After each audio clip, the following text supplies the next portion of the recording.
Hello, in this video I want to talk about why the emotional abuser or the narcissist cheat in relationships. I'm going to share with you 6 reasons why they might cheat. And at the end of the video, I've got 14 red flags, things to look out for. Hello, my name's Elizabeth Goddard from Revive Your Soul. On this channel, I talk about healing from emotional abuse and breaking free from the trauma bonds that keep you trapped, those invisible chains. If you're new to the channel, please like and subscribe. And if you're returning, thank you and welcome back. And thank you so much to all of my new subscribers. It's amazing. Thank you, thank you. In this video, I want to talk about why they cheat, and there is just one simple answer. They don't trust anyone or anything, and they switched part of themselves off and they abandoned themselves as a child. They can't connect in any way to anyone, and they don't understand what trust is. They are empty inside. There's a void. It's like a bottomless pit that always constantly needs feeding or filling. Intimacy is being in the moment and connecting on every level with a partner who will give and receive.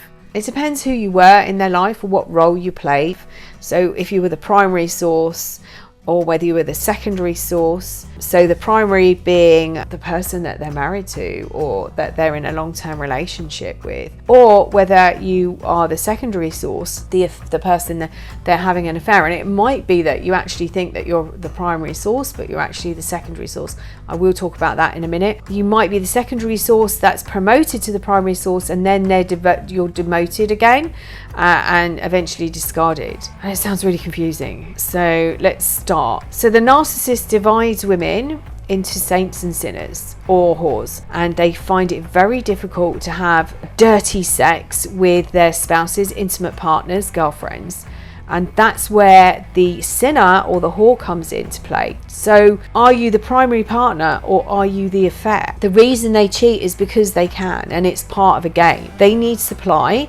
And if you're the main partner, there's only so much attention that you can give them, but it's never going to be enough. So they have a backup source. They have stashes hidden around their world. So it might be like a chocoholic has stashes of chocolate hidden in their desk or in their car. When they get their craving, they're able to fulfill it. And the emotional abuser is exactly the same. When they get a craving for attention, they have got a backup source. And it might not be just one. There's probably a few of them around. They cheat because they can, because they need attention. And if you've recently been discarded, it is the same as a new drug dealer turning up on your patch.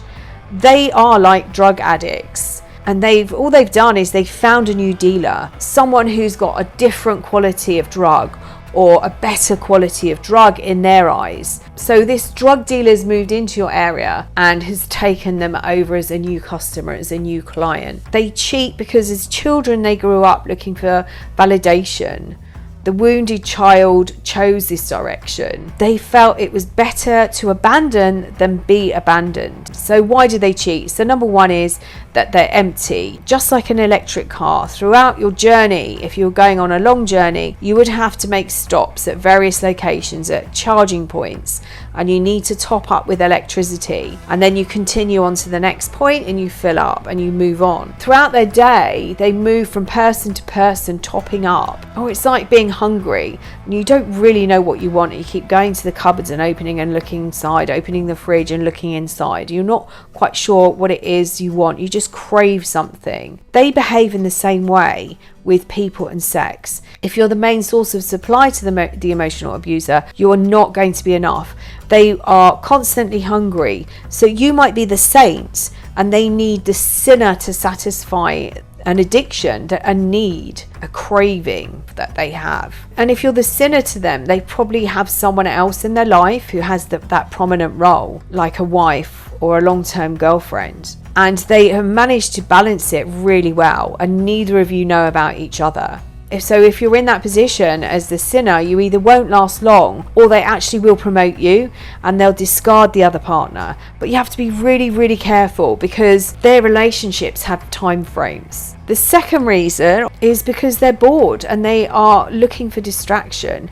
They love the idealization stage of the cycle of abuse. It gives them a lot of attention. And they put people in these boxes of saints and sinners, and they find it difficult to have sex, this dirty or degrading sex that they really enjoy. They find it really hard with the significant women in their life or the significant people in their life. And that is where the sinner comes in. So whether they actually go and pay for that service or whether they find someone who will provide that balance, they need that other person in their life. The third reason is they don't like being normal. They know that they need to look normal to comply, so they stay within the safety of a relationship, pretending to the outside world that they are normal, but really they're just hiding behind that mask. They need this constant supply and this weird sex, but they can't tell anybody that. They'll wear a mask in every area of their life, so they pretend to be normal. Fourth reason that they might cheat is they can't commit emotionally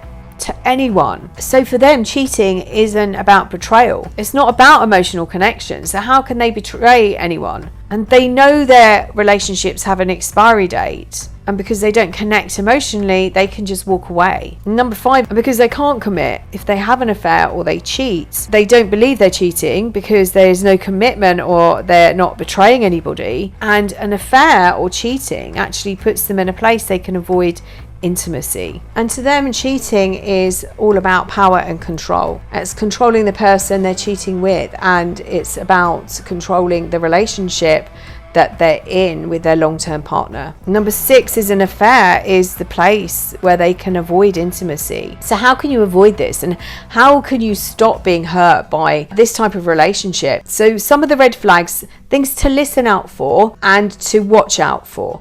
And when I say listen, I mean listen with your ears, but also listen with your body, because your body is going to tell you your reaction. It's your gut feeling to the words that are coming out of their mouth. So the first one would be, how do they behave with other people? Have you seen and heard them lie and then brush it off in front of you, or pretend that it was nothing? And the second one would be, have you ever wondered if they actually have a sex addiction? Are there things that they've done or said or you've witnessed that have made you question whether they actually do have a sex addiction? Number 3, what is your role in the relationship, or what was your role in the relationship? Did you start off believing that you were the only person they were dating, only to find out that you weren't? Did they then promote you to the main source of supply? And I go back to this thing of, how does your relationship start and how it will end? Because all emotional abusers have got a time limit. And number 4 is, do they admit to having a history of infidelities? And they might even brag about this, brag about their partners, and they might claim that this isn't them now and how they want to change. And this might be one of the things they say to you when you catch them cheating, or you find out that you're not the only person that they're in a relationship with when you thought you were. They might say, you're the only person that's ever understood me and I want to change for you. Number 5, do they want to change you? Perhaps they tell you who their ideal woman is: blonde, tall, big boobs, and you're dark, short and small boobs. And they ask you whether you'd consider changing the colour of your hair or getting a boob job. Do they ignore what's important to you and change the subject to sex?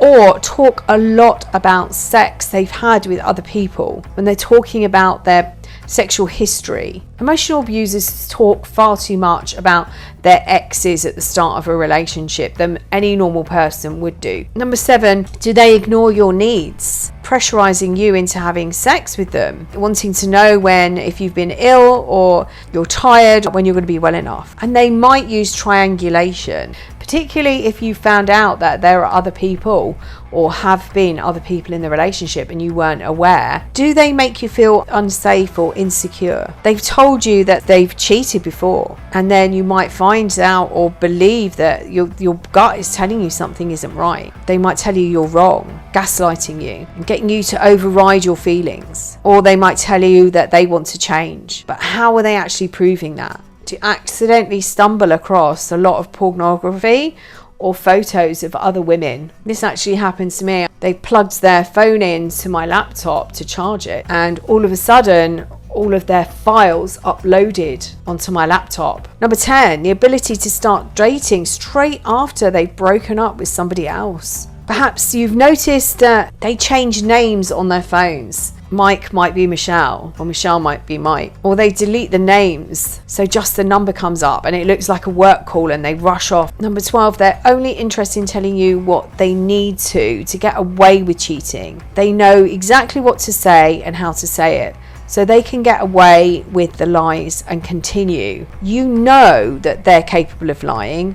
They've told you this. You know they're capable of cheating. They've told you this. They've told you they've done it in other relationships. There's something, a gut feeling inside you. So if you do catch them cheating, remember they've lied before. So why is it that you were wrong? Are they gaslighting you? Did they say your gut feeling was wrong? Are you taking the blame for them cheating? Remember, if this feels off, it usually is.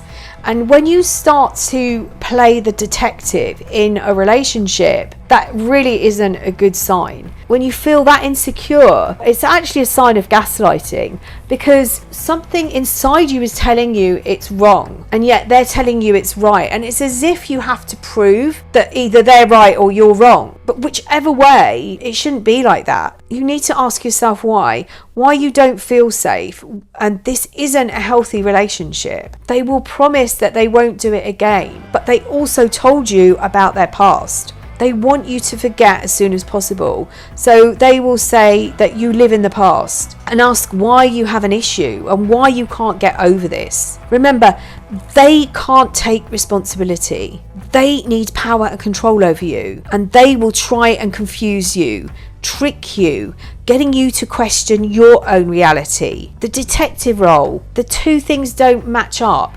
Your feeling and their words. It's cognitive dissonance. It's mind fuckery. They ignore your need to work through the process for you to heal. This is too risky for them. Given free choice, you might abandon them, and that is what they have always tried to avoid. They will tell you you've got trust issues, and do you know what? They are right. They have hurt you, but they will claim it's from another relationship. They'll ignore how they've hurt you, how they have broken your trust. This is all your fault. They don't want you to analyse this, because one, it highlights that they are not a good person, and two, there's a chance that you're going to abandon them, leave them, and they need to avoid that at all costs. When you catch them cheating, they dive straight back into the love bombing. They don't give you a chance to breathe. They are there and they don't leave you alone. They will continue to cheat, but it will be done on a lower key, as they will learn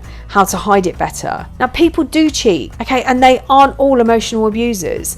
Some are really remorseful and they really are sorry for their actions and for causing you hurt. The emotional abuser is sorry. They're sorry, but for a different reason. They're sorry they got caught. Emotionally healthy people will allow you the time to think and the time to process everything. Emotional abusers will tell you lie after lie after lie to cover their tracks. Emotionally healthy people will answer your questions no matter how hard it is for them and sing you hurt, but they understand it's a process that you need to go through. Emotional abusers blame shift and they turn everything around. It's your fault. If you had spent time with them, if you had been more open to their sexual requests, if you weren't so busy, you had trust issues, these are your old wounds. If they really were sorry, they would allow you to process it. It would be uncomfortable, but they would sit and answer your questions and they would take responsibility. These aren't healthy relationships. So they cheat because they don't trust anyone. They're empty inside. They needed validation more than you were ever able to give them. Try and heal your wounds, break the trauma bonds, and start listening to your body. Start getting your intuition working again. I hope you found this video useful. If you'd like to find out more about working with me, you can visit my website, reviveyoursoul.co.uk, or you can send me an email, info@reviveyoursoul.co.uk. I'm going to put some links to resources in the description box below. I'm also going to put links to both my books, Finding Lily and The A to Z of Emotional Abuse. Please don't forget to like and share the video and subscribe to the channel if you can. And I'm sending you loads and loads of love. Thank you.